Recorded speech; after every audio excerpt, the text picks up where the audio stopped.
আমি এসেছি রমজান মাসের, আমি রমজান মাসে এসেছি জিবরাইলের সাথে।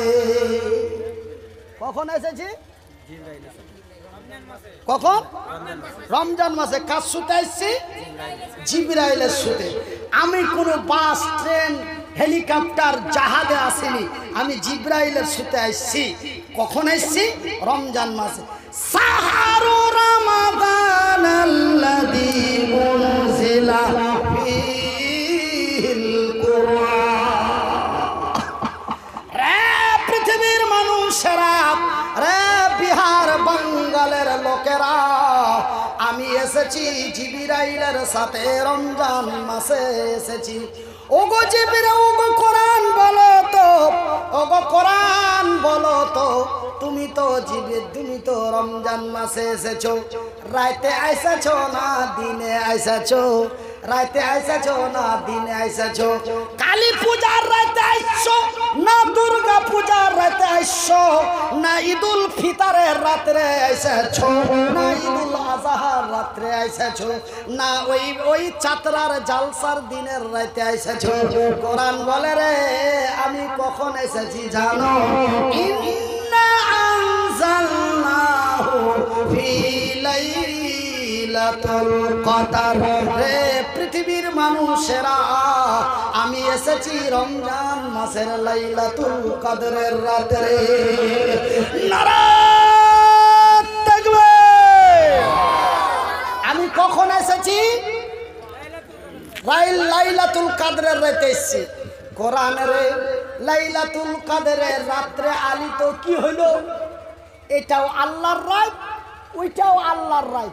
তো লাইলাতুল কদরের রাতে আলীতে কি হয়ে গেছে? এটা মহাভারত উল্টা গেল নাকি? বলে রে পাগলের দলেরা, রে ছাগলের দলেরা, ওই রাত কোন রাত জানিস? লাইলাতুল কদরি খায়রুম মিন আলফি শাহর। আমি যেই রাত্রে এসেছি সেই রাত্রিটি এমন মহান রাত রে, লাইলাতুল কদরি খায়রুম মিন আলফি শাহর। সেই রাত্রিটা এমন মহান রাত্রি, যেই রাত্রে আমার আগমন হয়েছে, যেই রাত্রে আমি নবীর কাছে এসেছি, সেই রাতটা এমন মহান রাতের আলফি শাহর। সেই রাতটা অন্যান্য রাতের চাইতে হাজারো চাইতে উত্তম। এমন এক উত্তমময় রাত্রে আমি জিবরাইলের সাথে রমজান মাসে আমার নবীর কাছে এসেছি। যেই জায়গাটাতে এসেছিলে ওই জায়গাটির নাম কি? ওই জায়গাটির নাম হলো গারে হেরা। ওই ভ্যানেরা তো ছিলেন নবী গারে হেরাতে, ওই ভ্যানেরা তো ছিলেন নবী গারে হেরাতে। এ ফুরকানে হামিদ, এ ফুরকানে হামিদ নাজিল হলো জিবরিল দারাতে। এ ফুরকানে হামিদ নাজিল হলো জিবরিল দারাতে। ইকরা বলে রুহুল আমিন, ইকরা বলে রুহুল আমিন। আমার নবী বলেন জানি না পড়িতে। ফুরকানে হামিদ নাজিল হলো জিবরিল দারাতে। ভাইজান, আল্লাহর নবী, দয়ার নবী, বিশ্বের নবী যখন বললেন রে জিবরাইল আমি তো পড়তে পারবো না, আমি তো কোনোদিন পড়িনি, পড়া কারে বলে আমি তাও জানি না, আমি কেমনি পড়বো? আমার আল্লাহর ফেরেশতা জিবরাইল নবীকে আমার আল্লাহকে জানিয়ে খবর দিয়ে দিলেন। আমার আল্লাহ বলেন জিবরাইল রে, তুই আমার ফেরেশতা জিবরাইল, ও আমার সৃষ্টি নবী মুহাম্মদ, তুই হলি আমার জিবরাইল, তুই হলি আমার ফেরেশতা, ও হলো আমার নবী। দুজনকেই আমি সৃষ্টি করেছি। আমি আল্লাহ বলি রে জিবরাইল, তুই কোনো বেয়াদবি মনে করিস না, তুই কোনো বেয়াদবি মনে করিস না। পিছা দিক থেকে আমার নবীকে চাইপা ধরে কোরআন খানটা ওর সিনার মধ্যে ভরা দে। ভরা দে কপালে যা আছে দেখা যাবে। ভরে দে। তুই কোনো বেয়াদবি মনে করবি না, কেন তুইও আমার সৃষ্টি, ওইও আমার সৃষ্টি। আমি আল্লাহ তোকে অর্ডার দিছি, চাইপা ধর দিয়ে ভরে দে কপালে যা আছে। এ জিবরাইলের হাত খানায় ধরলো চেপে নবীর শিলা। এ জিবরাইলের হাত খানায় ধরলো চেপে নবীর শিলা। এমনি করে নবী আমার লাগিলেন পড়িতে নারে তাকবীর। বিসমিল্লাহির রহমানির রহিম। ইকরা রব্বিকাল্লাযী খলাক খলাকাল ইনসানা মিন আলাক। ঝরঝর করে নবী পড়তে লাগলেন। যখন কোরআনটি নবীর সিনার মধ্যে দিয়ে দেওয়া হলো, বাজান রে আমার পর্দা নাসিন মায়েরা, আমার নবী যেন কাঁপতে লাগলেন, থরথর থরথর করে কেঁপে শরীরটা এত বিষাক্ত হয়ে নবীকে জ্বর এসে গেল। ভাই গো, এই কোরআন এমন কি মহান কিতাব, নবীর সিনার মধ্যে দেওয়া মাত্রই নবী জ্বরে আক্রান্ত হয়ে গেলেন। কোরআনকে যদি বলে কোরআন রে তোর ওজন কত, তুই কতটা ওজন, 5 কেজি না 50 কেজি, 50 কুইন্টাল না 1 টন, কত কেজি তোর ওজন? কোরআন বলে রে চাতরার লোকেরা, রে চাতরের লোকেরা, বিহার বাঙ্গালের লোকেরা, আমি কোরআন, এই কোরআন যদি আমার রাসূলকে না দিতেন, এই কোরআন যদি কোনো পাহাড়কে দেওয়া হতো রে, পাহাড়ে দেওয়া মাত্রই পাহাড়টা ভেঙে চুরমার হয়ে যেত। আমি এতটা ওজনের একটি কোরআন যদি পাহাড়ের উপরে দেওয়া হতো, পাহাড়কে যদি দিয়ে দিত, পাহাড়টা ভেঙে চুরমার হয়ে ধুলা ধুলা হয়ে ভুসা ভুসা হয়ে যেত। নবী বলেন ও খাদিজা, ঠান্ডাই কাঁপে মোর কলিজা। নবী বলেন ও খাদিজা, ঠান্ডাই কাঁপে মোর কলিজা। উড়াও চাদর জান চলে যাই জ্বরের জ্বালাতে। ফুরকানে হামিদি নাজিল হইল জিবরিল দারাতে। ফুরকানে হামিদি নাজিল হইল জিবরিল দারাতে। ওই ধ্যানেরা তো ছিলেন নাবিগার রাত। ওই ফুরকানে হামিদি নাজিল হলো জিবরিল দারাতে।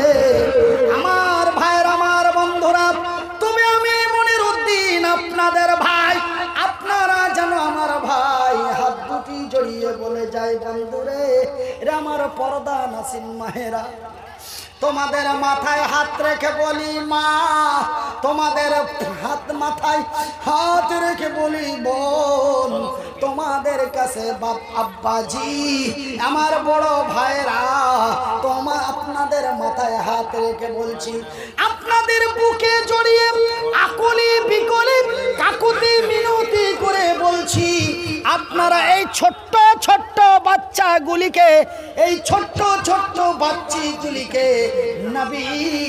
নবীর মাদ্রাসায় লেখাপড়া করান।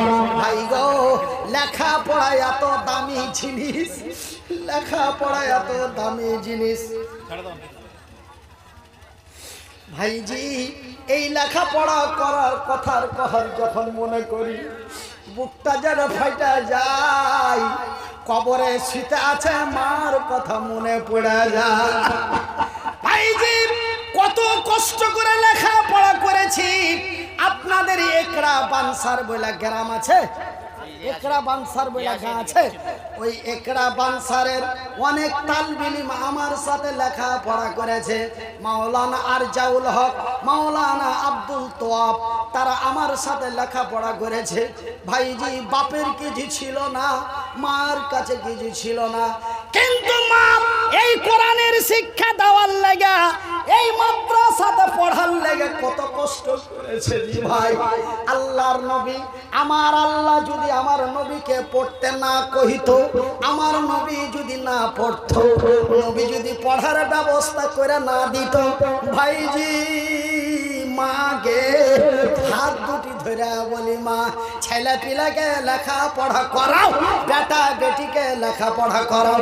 আজ এই মাদ্রাসাতে ঢুকে জানো দেখি অনেক বাচ্চাগুলি লেখাপড়া করেছে, অনেক বাচ্চাগুলি লেখাপড়া করছে, তাদের দেখে যেন কলিজাটা জুড়িয়ে যায়।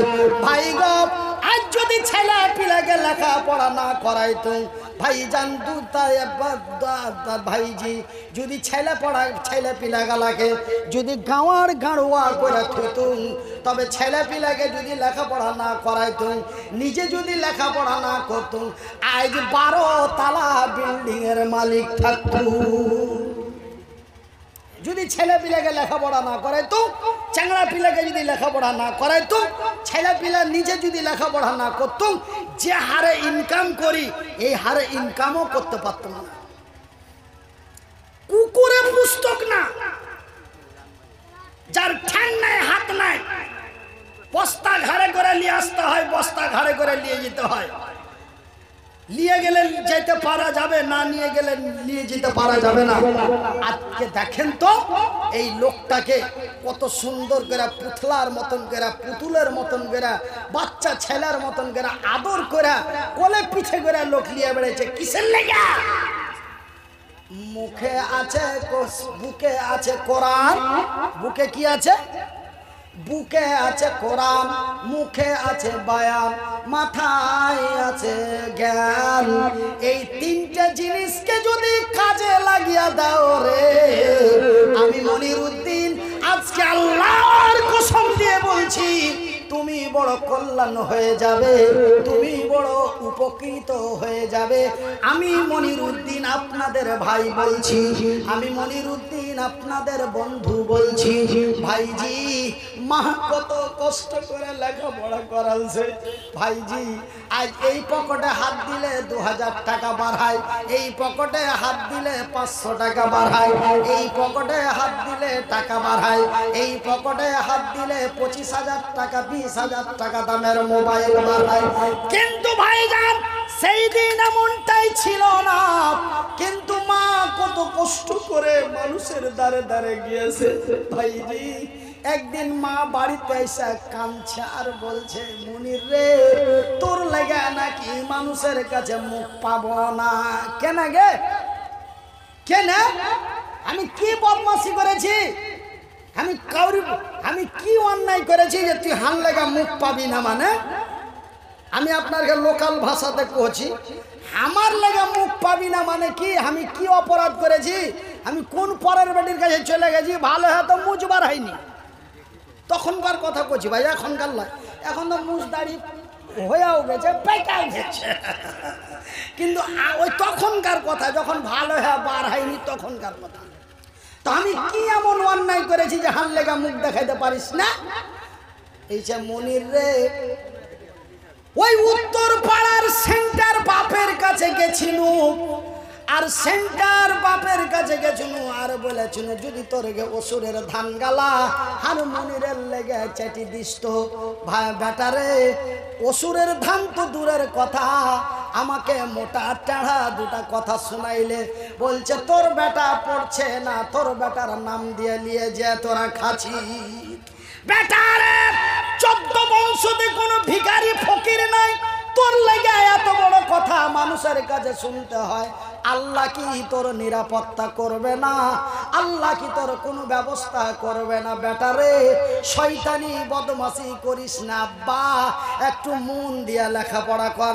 আমি উত্তর দিয়া কহিল মা গে, আল্লাহ সত্য, আল্লাহর কোরআন সত্য, আল্লাহ সত্য, আল্লাহর কোরআন সত্য, নবী সত্য, নবী যাহা বলেন তাহা সত্য। ওগো আল্লাহ, আমার মা